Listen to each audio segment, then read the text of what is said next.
Sneakers and Cleats, the podcast. All right, Monday morning, let's do this thing. The Cowboys might have just landed in Dallas after their long evening. This is the Sneakers and Cleats podcast. I'm Matt Roy. This is Chuck McKinnon. Chuck? Guten Morgen. You didn't have to stay for as late as Don did last night, but you still had a heck of a night, huh? It's okay. It was fun. I watched the ticker on the Cowboys game, which was really interesting too, because on ESPN, if you're watching the ticker, they will even sell you advertisements during those moments. Well, you got to sell everything. That was new for me. Never noticed that before. If you're on it long enough, you will get the advertisements. Packers won. Packers did win, although they looked kind of meh. Tried to give it away at the end. Broncos won. They look good. We don't have to talk about the Browns, Bob. Don't have to talk about USC for hobby. Man, we could go on for days with the Browns, man. What's going on there, Bob? I don't want to talk about the Browns at all, actually. They look just horrible. I mean, is the team quit on the quarterback? Is the quarterback quit on the team, or is it a little bit of both, man? I think they both. I mean, I think the team is disgusting. No, yeah, you have to turn it on over there, Javi. It's the orange button next to the orange button. There you go. Now he's on. No one wants to hear about Cleveland anyways. You're right. Mute his mic again. Before we get started, I want to remind everybody, subscribe to the YouTube channel, both News 4 and Fox SA, if you're watching us there. Thank you very much. We are obviously a little earlier today. Chuck and I have some very important all-star voting to do on the high school front. So we'll be getting to that here pretty soon. Download, rate, review the podcast version wherever you get your podcasts. We are going to talk all about the Cowboys today. Since it's fresh, they basically ended like 8 hours ago. So we'll talk all Cowboys today. Spurs kick off the preseason schedule tonight. No Wemby, no Chris Paul, but what do we want to see when they get back to live action? We're also going to do High School Hype Squad today. There is no TNL this week, but we will reveal the new TNL Top 10. Spoiler alert, not very many changes because there was a lot of wins and a lot of buys this week. So abbreviated High School Hype Squad this week. Trivia time, though. The Cowboys beat the Steelers in Super Bowl 30. Who was the MVP? I don't remember, so I get the Roman numerals all mixed up. So 96 in Tempe. Okay. 95, 96. Yeah. You remember this one? I do. Let's just do it now then. If you feel like you got Larry it. Brown? It was Larry Brown. Okay. Yeah. 2 interceptions, 77-yard return. Pretty much changed the game on a dime. Neil O'Donnell did not have a good day. Neil O'Donnell was the MVP for the Cowboys. Yeah, exactly. Yes.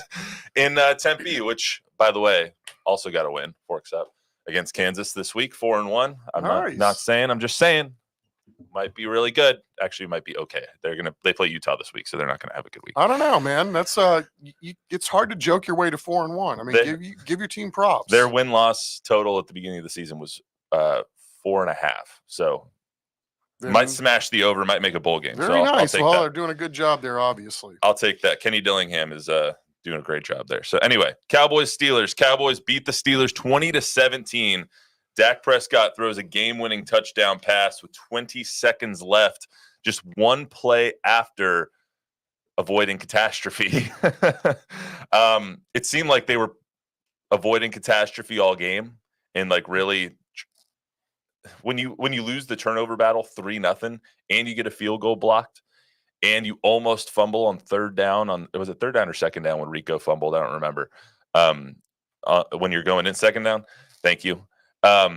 Second down when Rico, great play by the linebacker for the Steelers, by the way, getting his head right on the ball. But when you almost fumble the game away and then you come back and win, it's still a win is a win, gritty win, but left a lot to be desired.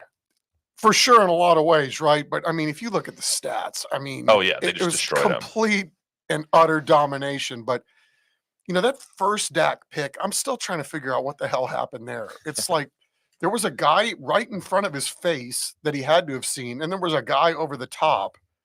I don't know. That was just really, really weird, that pick. That would have been a tough one. That's a good one to win when you play like they did, which was they played for the most part great, but you're not normally going to win when you lose a turnover battle 3-0, right? Yeah, so you especially feel like you stole one, especially in the red zone when you're turning the ball over in the red zone. Like absolutely, it's not good. Let's hear from guys inside the locker room. This is a little compilation. Zeke Elliott's first, Jalen Tolbert in there, Rico Dowdle in there, CeeDee Lamb in there as well.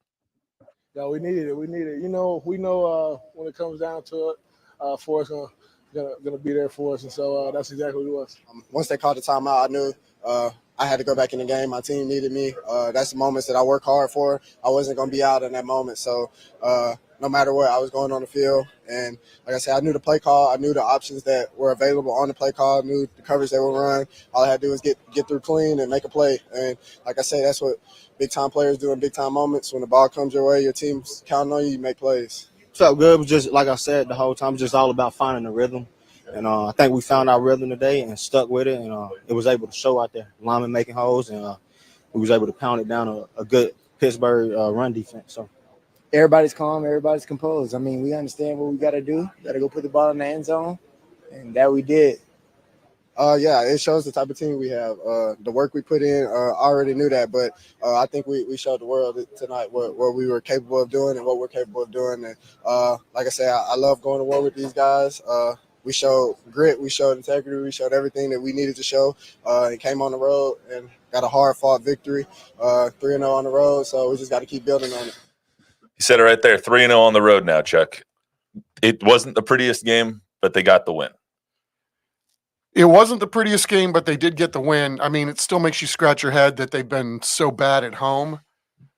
But, you know, you'll take these wins, right? They're hard to get, and I don't know if this is more of an indictment on Pittsburgh.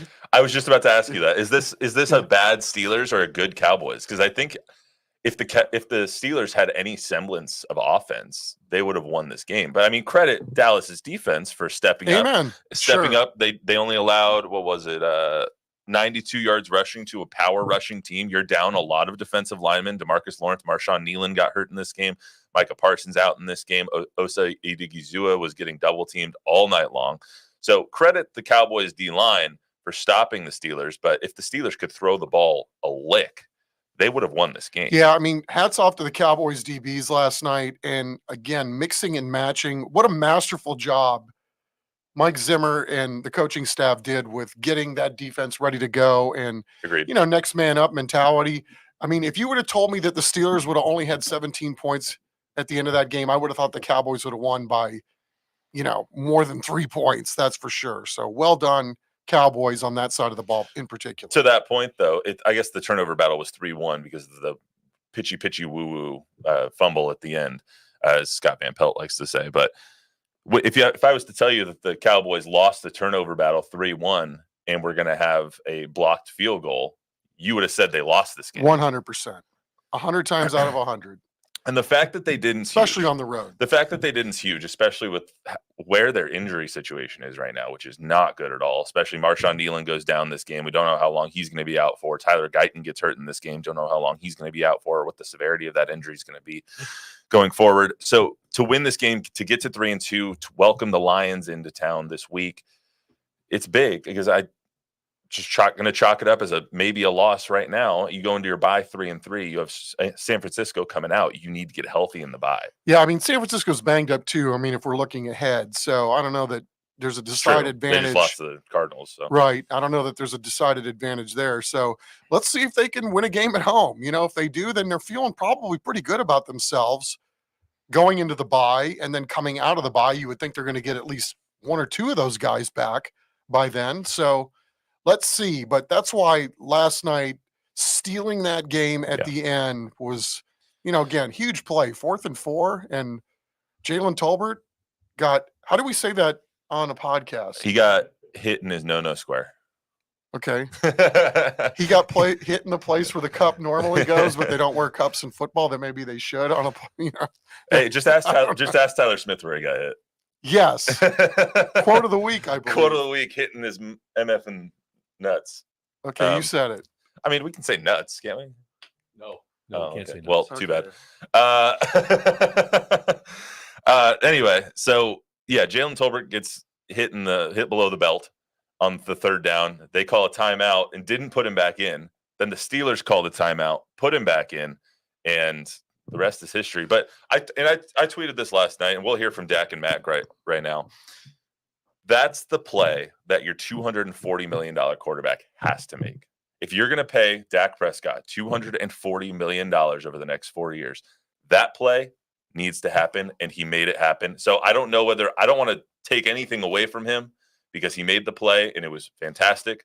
But if you're getting paid that amount of money, you need to make that play. And he made it happen. Well said. I mean, you're absolutely right, especially in a game like this where there were so many Cowboys that were out. The guys that make the money are the guys that should be making the plays. And at least at the end of the ball game, Dak, for the most part, if you take away the 3 turnovers, was really, really good in that ball game. Well, I mean, you look at the stats, and 352 yards passing, 2 touchdowns and 2 picks. They outgained the Steelers by 219 yards. Their offense was clicking. They were in the red zone all night. But where's the stat right here? When you're 1 for 4 in the red zone and you turn it over twice and you get a field goal blocked, you're not going to win a lot of games. Right, and they were really good on third down, right? What was that last night? I got it right there. Third down, they were 9 for 15.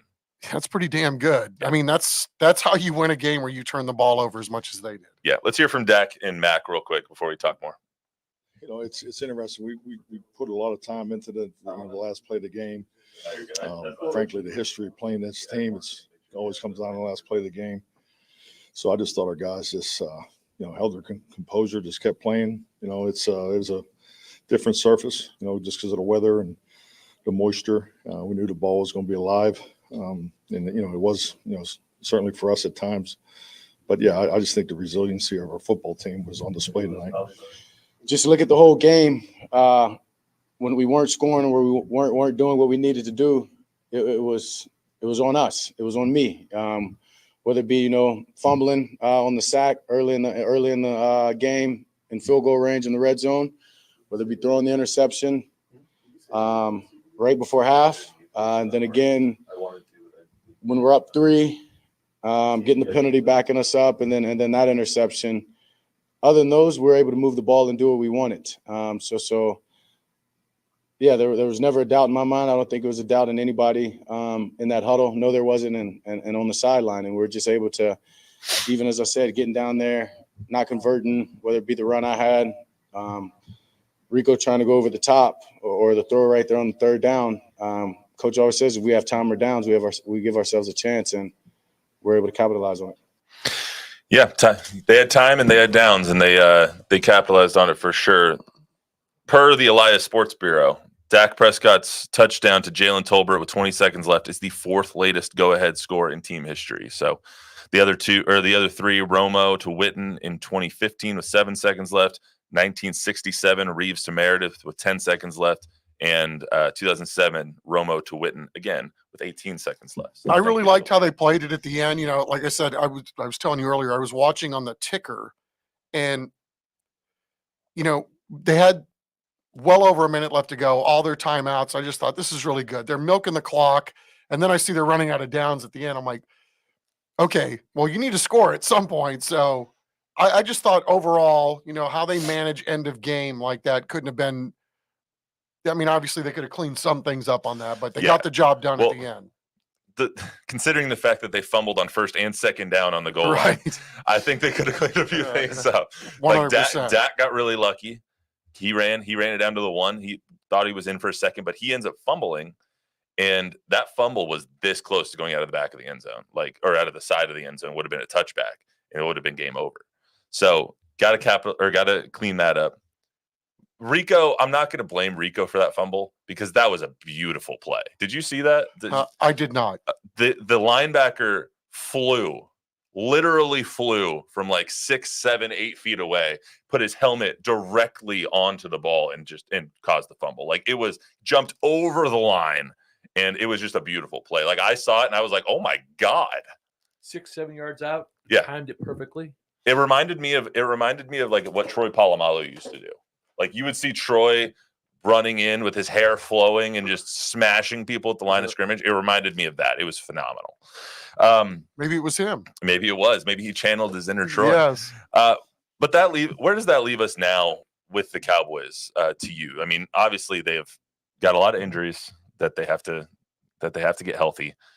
They don't have a lot of depth. At some point, they're going to be snake bitten by these turnovers and these penalties and these injuries, right? I mean, yeah, you would think, right? You can't keep losing people at the rate that they are. I keep thinking when I watch them is they can't have enough time on the practice field. That's what it looks like to me, right? There's so many things where they just don't look like they're quite in sync yet.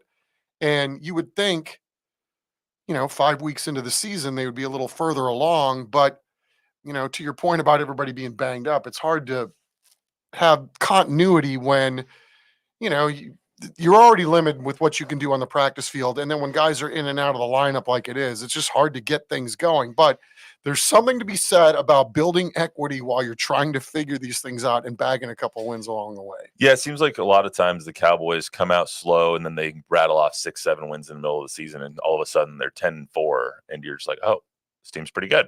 And then they get to the playoffs and they say, oh, this team's pretty bad. Right.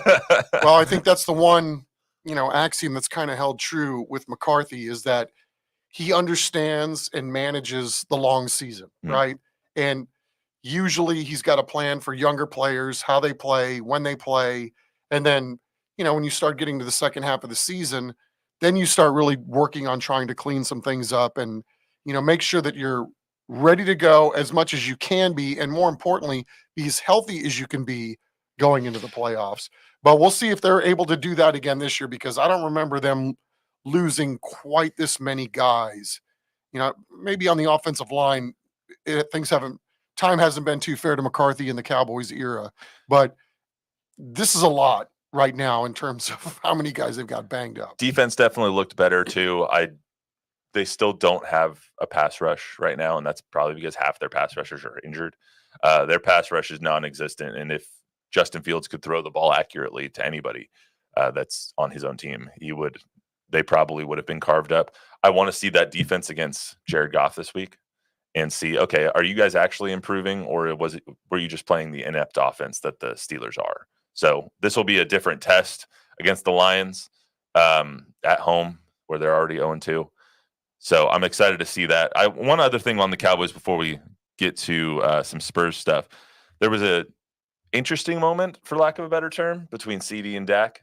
Yeah. So CD, I'm not a lip reader. I'm not either. Did anybody catch Yeah, I the didn't lips No, it on was that? obvious. He was saying it was my fault. That's what he was. He was? Yeah, Okay. Yeah. So people were making it out to be like, you could parse it any sort of ways, I guess. Can you pop up the 2-shot, Javier, just get a Bob up on this combo? You could parse it any sort of way, I guess. People are saying that there's a problem between the two, but not just using this one as an isolated incident. It does seem like there's a little bit of a divide between Dak and between CD. Well, go ahead. No. Well, so many of the routes, it's important that you run the right route, right? I mean, that's the NFL that as we play today, right? It's that the quarterback is trying to throw you open. It all depends on you being on the right route tree and making the right reads. And it was obvious to me in that occasion that he made that the receiver made the wrong read or ran the wrong route, because you don't throw that ball like that otherwise. Right. But I mean, the other side of it is too, like, if it's not there, it's not there, right? And if he ran the wrong route. So yeah, you're right. If there's always a component when the ball is turned over, right? It's not always just on the quarterback.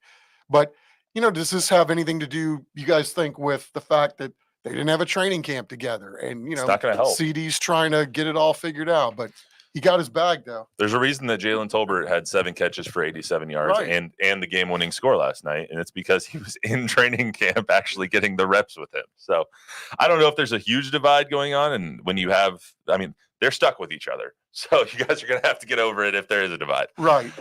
Let's get to some Spurs stuff here. Obviously, great win for the Cowboys. We'll see how they do on Sunday. We'll talk more about it on Thursday as well. So Spurs, they kick off or tip off, if we want to be sports specific here, tip off their preseason tonight, against the Oklahoma City Thunder. They are not playing all of their starters almost. Zach Collins, obviously coming off the dislocated shoulder. Devin Vassell coming off the surgery on his foot. So those two guys obviously not playing tonight. Wemby held out. Chris Paul held out. Charles Bassey also coming back from an injury, so he's held out as well. So not taking this game as isolated incident, not taking this game just as a standalone. What do you want to see from them in the preseason as a whole, not just obviously tonight, because we're not going to see much tonight? How much continuity can you build this much into training camp with guys that they obviously want to look at? But, they don't let anybody into these practices while the real stuff's going on. So I think for a lot of Spurs fans, this is going to be like Christmas morning. I mean, you're really going to get your first look to see what this group looks like. And, depending on who's on the floor, but, how do they play? How do they play together? For me, it's really what is Oklahoma City going to do tonight? Just what does it look like? I mean, literally, we have no idea. For me, it's really important that they start strong and show some good performances in the preseason, because I think you have to start fast to get your fan base engaged this season. Obviously, everyone's excited about Chris Paul. Everyone's excited about Harrison Barnes. Everyone's excited about Wemby's development and how everything's going to mesh together. But if you start 3-20 again, you're quickly going to see people not care. And so the preseason, I think you have to give them a little taste of it. Maybe Wemby and Chris Paul aren't playing tonight. That's fine. I'm sure they'll play a game or 2 or 3 this preseason. Wemby talked last week about wanting to play more in the preseason, and then he's held out tonight, so it doesn't make Right. too much sense. Maybe Pop didn't hear that comment. But you need to start building that equity with your fans in the preseason, and that's something that I think they need to show and that we need to see. I'm just, like I said, I'm curious to see what any of it looks like without having had the benefit of, sitting in on a practice and see, who's doing what are the rotations going to look like early on in the year. And obviously tonight won't be a good example of that since half the team is sitting out. So, anything will be, I think, good from the standpoint is I haven't seen any of it. Right. So, I mean, one thing I think we know is that Wemby is going to be significantly improved than he was last year. That year 2 leap, we saw it in France when they were playing in the Olympics. Like he is a significantly better player than he was on April 14th or 11th or whatever the last day of the season was last year. I think from everybody else, we need to see how Devin Vassell is going to mesh with everybody. One thing I'm interested to see tonight is Stephon Castle. Yep. How is Stephon Castle going to play with the rest of his actual team and not the scrubs is a little bit loose of a term, but the people that he was playing with in the G League in the summer league. Obviously he's going to get to play with Jeremy now, and he's going to get Harrison Barnes in there, and he's going to get the Malakis and all of those guys. So how are all those guys going to mesh? And is Stephon Castle, is this an experiment time? Is he going to play point guard or is he going to play shooting guard? Where is Stephon Castle going to play most of his minutes? I'm curious about that as well. yeah, I want to see if, he can shoot the ball. But again, he's a young guy and there's going to be a learning curve for a rookie. And especially on a team that, there's a lot of young players. There's some veteran guys now too, but how does it all kind of fit together? And I think that's where the experimentation should go on this time of year. That's why it's the preseason and not the regular season. Exactly. But if they keep experimenting in the regular season, that's when I think everyone's going to have an issue with it, because the first 40 games or so were an experiment last year and it didn't end up very well. And everybody lost interest really fast. Yeah. I just don't know how far along they are in deciding, A, who's going to play, and then B, who's going to be the starter. I mean, there's a lot of guys that I think are kind of in the same canoe. I think there are a lot of guys that have earned minutes, but ultimately, what does the coaching staff think, and how are they going to divvy that all up? Different than the NFL preseason too. Like this one, obviously not as much of a strain on your body. So I think if you play all your starters 24, 30 minutes in a preseason game, it'll be much more universally accepted. Plus, you're giving the fans a taste. Give me a Chris Paul to Wemby lob. Show me why we brought him here, and give me a little bit of a, just a little appetizer to the You sound regular old season. school. I play in the fucking preseason, man. Like, goddamn, it's not that hard. I'm not the one being paid millions of dollars though. So I had pizza and beer yesterday. They probably had a salad and protein. So Maybe. let's. I'm with you. I mean, right. If it's like, if we're going to keep score, right? Yeah, we're not. This isn't the black and silver scrimmage. Like, play. Yes. All this talk is great until somebody gets injured. Of course. Someone always gets injured. Like, it's just That's the way it is. Sports. That's right. You know what, Jalen Tolbert? You ever notice that too? Guys seem to get hurt more than they've ever gotten hurt, and we're managing minutes and we're doing whatever. So. And Jalen Tolbert got hit in the ding ding yesterday and caught the game winning ball. If he can do that, all right, we can all power through. High school hype squad. Let's get to high school football before we get out of here on this wonderful Monday morning. No TNL this week. We're on a bye, so we won't go over our TNL matchup of the week because there is not one. We will go to TNL top 10, though. Piper was on a bye. This is going to be pretty fast, too, because I think 5 of our top 10 was on a bye, so not a lot to talk about there. Piper was on a bye. They're still the 8th-ranked team, 5A D1. They are playing Seguin on Friday, October 11th. Excuse me. Alamo Heights, 6-0, 2-0 in district now. They beat Harlandale 55-9. They're now averaging 42 points a game, which is just insane. I saw DK took off on another what looked like an 80-yard run. I mean, that kid's amazing. Yeah, he's got the breakaway speed, that's for sure. Just get him in the open field. Yes. They have weapons out the wazoo there. Plus the tight end Bennett is really good, and I mean they're really good. They're gonna have a heck of a test though against Victoria West this Friday. Victoria West also 6-0, 2-0 in district. They just beat Tybee. I think it was 45-21 this past week. I mean, and Tybee's a pretty good team this year.